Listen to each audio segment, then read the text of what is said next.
Aujourd'hui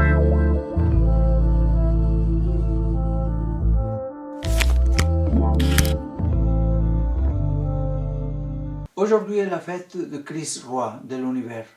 L'année liturgique se termine par cette fête. Déjà dans 8 jours, nous commençons à nous préparer à célébrer la naissance du Seigneur avec l'Avent. Comme pilule, bâtissons le royaume de Dieu, vivant dans l'amour, favorisant la fraternité et la paix. En ce dernier dimanche de l'année liturgique, nous unissons nos voix à celles du malfaiteur qui crucifie à côté de Jésus. Il l'a reconnu et l'a proclamé roi. Là, en ce moment moins triomphal et glorieux, au milieu de cris de moquerie et d'humiliation, le bandit a été capable d'élever la voix et de faire sa profession de foi. Ce sont les dernières paroles de Jésus, que Jésus entend, et en retour, voici les dernières paroles que Jésus lui adresse avant de s'abandonner à son Père. Je te le dis, aujourd'hui avec moi, tu seras dans le paradis.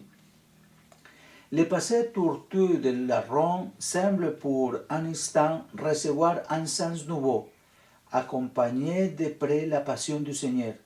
Et en cet instant, il ne fait que corroborer la vie du Seigneur, offrir toujours et partout le salut.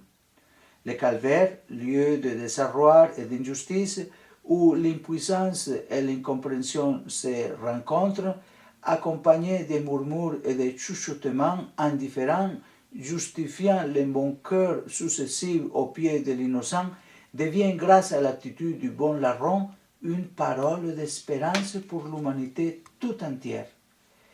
Le moquerie et les cris disant « Sauve-toi toi-même » à l'endroit de l'innocent souffrant ne seront pas les dernières paroles.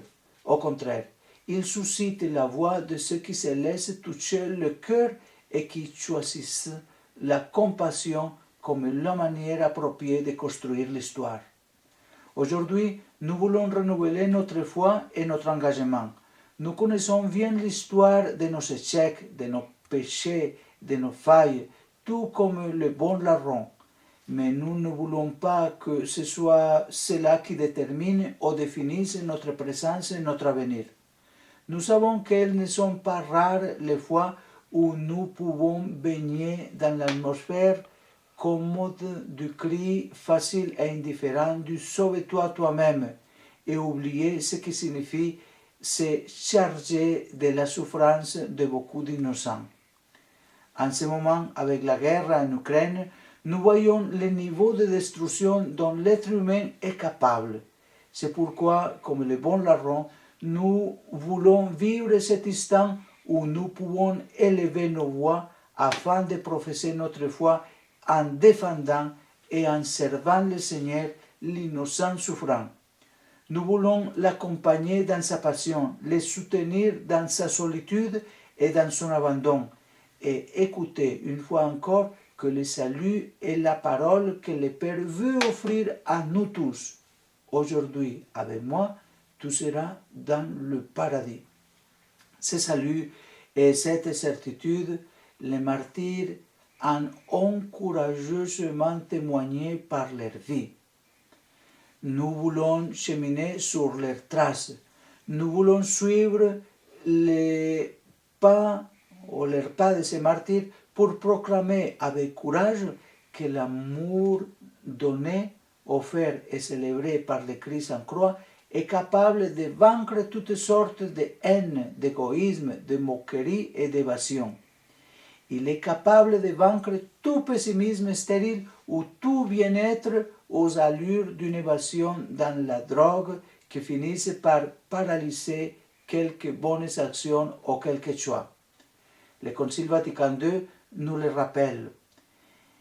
Il s'éloigne de la vérité ceux qui, sachant que nous n'avons point ici-bas de cité permanente, mais que nous marchons vers la cité future, croient que pour cela, nous pouvons négliger nos tâches humaines sans s'apercevoir que la foi même que nous professons nous fait l'obligation de les affronter de telle manière qu'elle rende compte et témoigne de la noblesse de notre vocation. Nous croyons au Dieu de vivant. Le Christ est vivant et agit au milieu de nous en nous conduisant tous vers la plénitude de la vie. Il vit et il veut aussi que nous soyons vivants. Le Christ est notre espérance. Nous implorons chaque jour que vienne ton règne, Seigneur. Et ce faisant, nous voulons aussi que notre vie et nos actions deviennent une louange. Si notre mission de disciples missionnaires est celle d'être des témoins et des messagers de ce qui viendra, nous ne pouvons pas nous résigner face au mal et aux maux, mais elle nous pousse à être le bain de son règne où que nous soyons, en famille, au travail, dans la société. Elle nous pousse à être une petite ouverture par laquelle l'Esprit continue de souffler l'espérance entre le peuple. Le règne de Dieu est notre fin commune, une fin qui ne peut être seulement pour demain, mais que nous implorons et commençons à vivre dès maintenant, dès aujourd'hui, dans l'indifférence et parfois que nous entoure et fait taire nos malades et les personnes avec handicap, nos anciens et les personnes abandonnées, les réfugiés et les travailleurs étrangers. Chacun d'eux est un sacrement vivant du Christ, notre roi. Car si nous sommes vraiment repartis de la contemplation du Christ, nous devrons savoir le découvrir surtout dans le visage de ceux auxquels il a voulu lui-même se manifester. Ce jour-là, au Calvaire, beaucoup de voix se taisaient, tant d'autres se manquaient. Seul de bon larron a été capable de s'élever et de défendre l'innocent souffrant. Sommes toutes une courageuse, en sommant tout, c'est une courageuse profession de foi. C'est à chacun de nous de prendre la décision de se taire, de se moquer ou de prophétiser.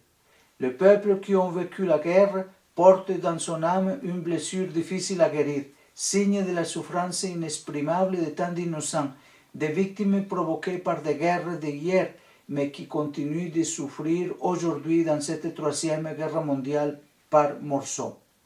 Élevons nos voix ici dans une prière unanime pour tous ceux qui souffrent aujourd'hui dans leur chair ces péchés criant vers le ciel, et pour que soient de plus en plus nombreux ceux qui, comme le bon larron, ne peuvent pas se taire ni se moquer, mais par leur voix annoncent un règne de vérité et de justice, de sainteté et de grâce, d'amour et de paix. Bonne fête de Christ Roi, que Dieu vous bénisse et merci beaucoup de donner un like et partager cette vidéo.